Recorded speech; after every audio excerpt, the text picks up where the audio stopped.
There are people who carry entire worlds inside them, quiet constellations of thought, memory, and uncertainty, yet speak only in small, careful fragments. They move gently through conversations, as if language itself were something breakable. To others, it may look like distance, withdrawal, a closed door. But for them, silence is not an emptiness. It is a refuge.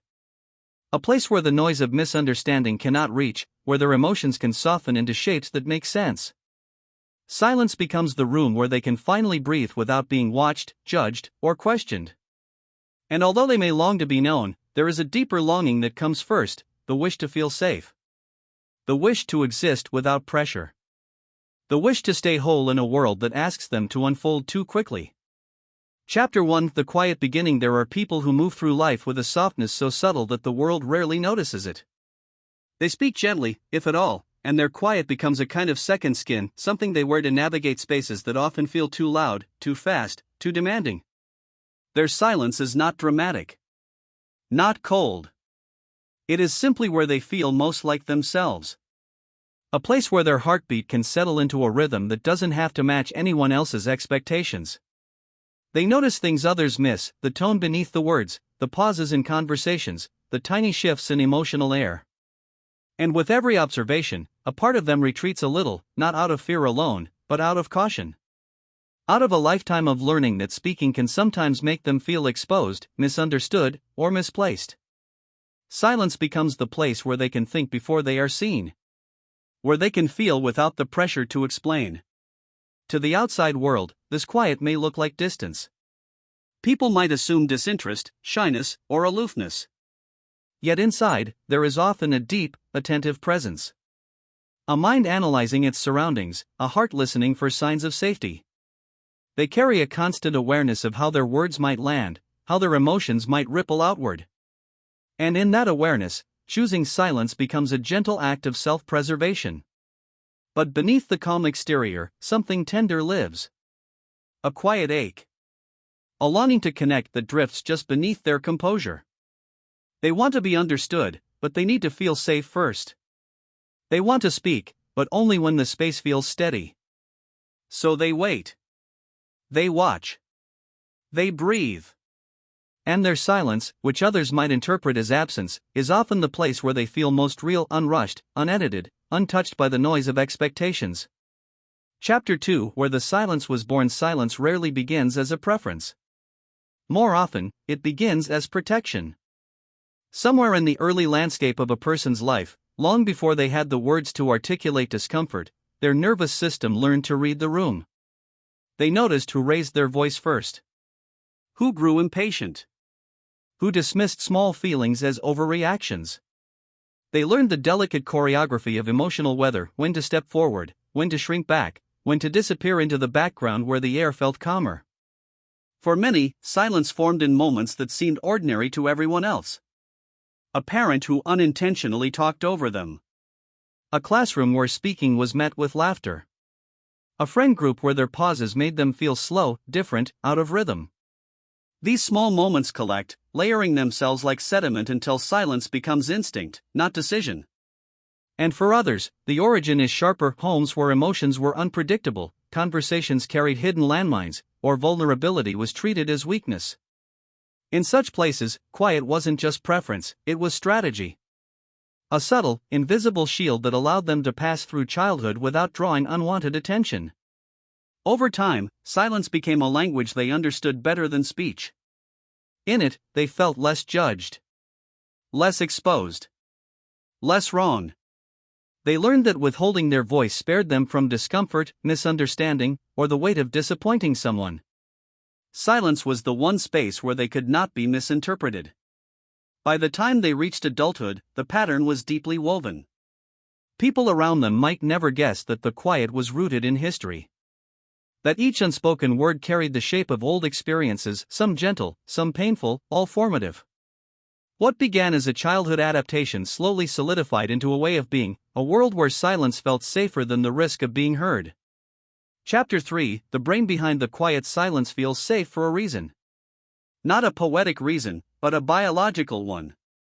The body is always listening, scanning for danger, measuring emotional intensity, deciding what feels manageable and what feels threatening. For people who retreat into quiet, the nervous system often reacts to social environments with heightened sensitivity. Voices, expectations, sudden questions, even subtle shifts in tone can activate a response that feels like pressure on the inside. The brain, especially one shaped by past overwhelm, works hard to protect. It prefers predictability. It prefers space to process. It prefers internal order over external noise. In silence, neural pathways associated with vigilance soften, the mind can finally untangle thoughts without interruption. This is why solitude or quiet moments feel deeply restorative. It is the body returning to equilibrium, the system recalibrating itself in safety. Some people naturally process information more deeply, slower not in ability but in reflection. They think before reacting. They feel before speaking. Their brains gather details like tiny threads, weaving them into meaning before offering them to the outside world. Silence gives them the time their cognition requires. Without it, expression feels rushed, and rushed expression feels unsafe. Attachment patterns also play a role. A mind shaped by inconsistent emotional environments becomes finely tuned to subtle cues. It learns to observe before engaging, to analyze before trusting. Silence becomes a familiar doorway into control, one that the brain steps through automatically. And then there is the emotional memory stored in the body.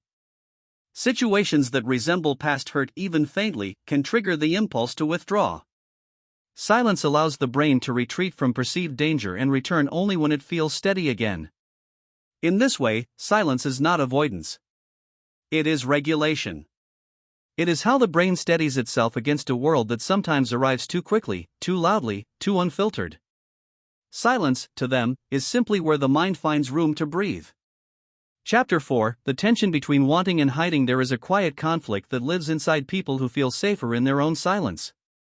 A push and pull so gentle that no one else can see it, yet powerful enough to shape entire relationships. It is the longing to be known, wrapped tightly around the fear of being exposed. A longing that whispers, "Please understand me," while fear murmurs back, "But don't look too closely." They want connection.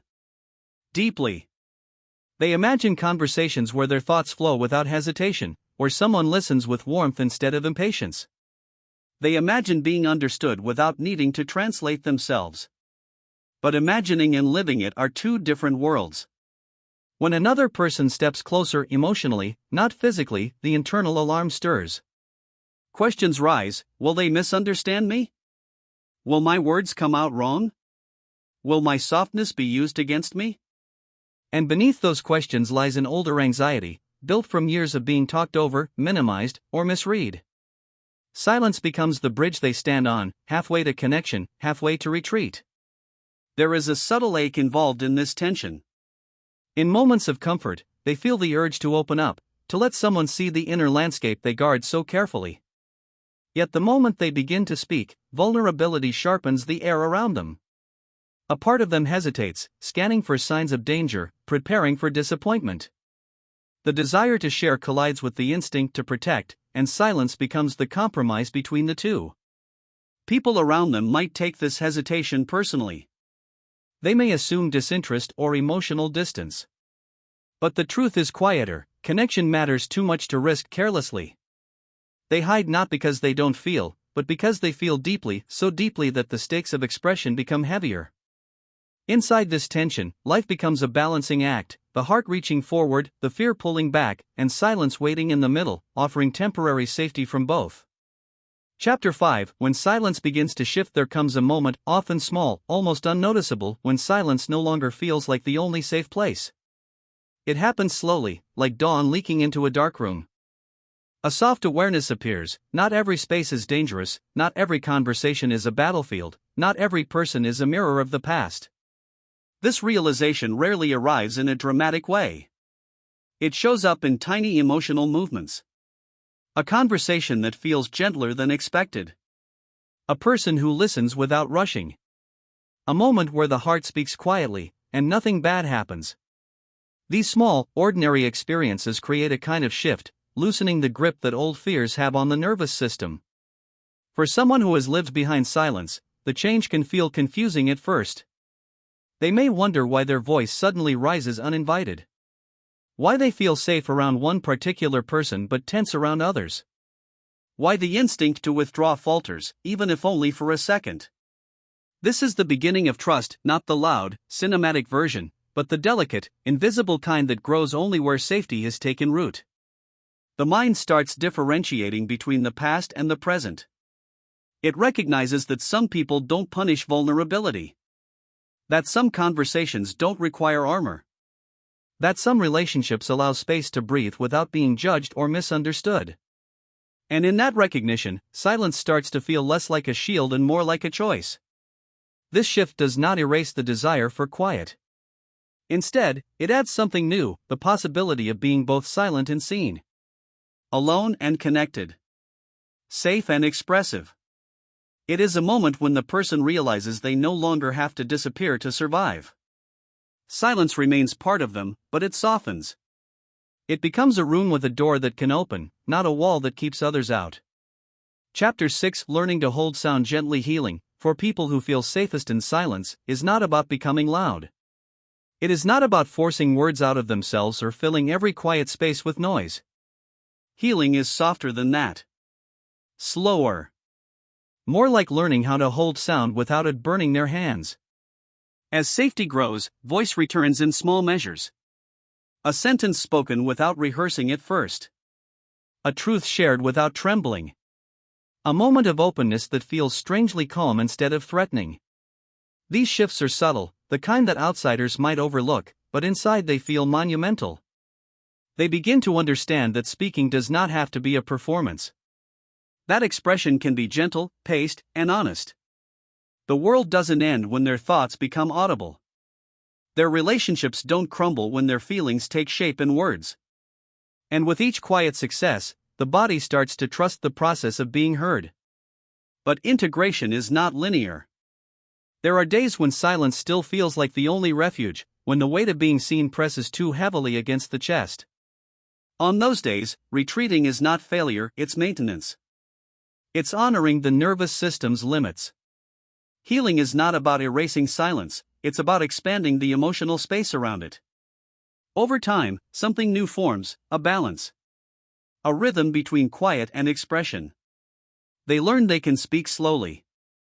They can pause. They can choose who hears them and when.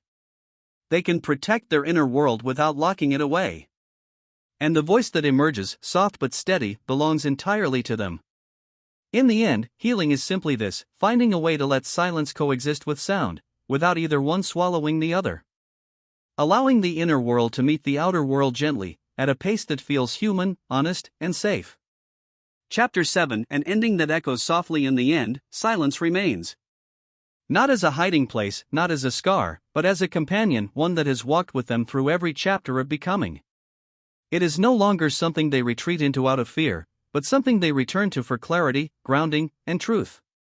Silence becomes the steady room inside them where they can hear their own voice without interference. People often imagine growth as something loud, visible, or triumphant. But for those who have survived through quiet, growth looks different. It is measured not in volume, but in comfort. Not in how much they speak, but in how gently they can hold themselves when they do. The world may never witness their internal milestones, yet each one shifts their life in quiet, beautiful ways. There is a new softness in how they move through conversations. A calm that comes from knowing they can step back when needed, and step forward when ready. They begin to understand that silence and connection are not opposites, they can exist together, like two notes of the same song. Silence shapes the rhythm, expression carries the melody.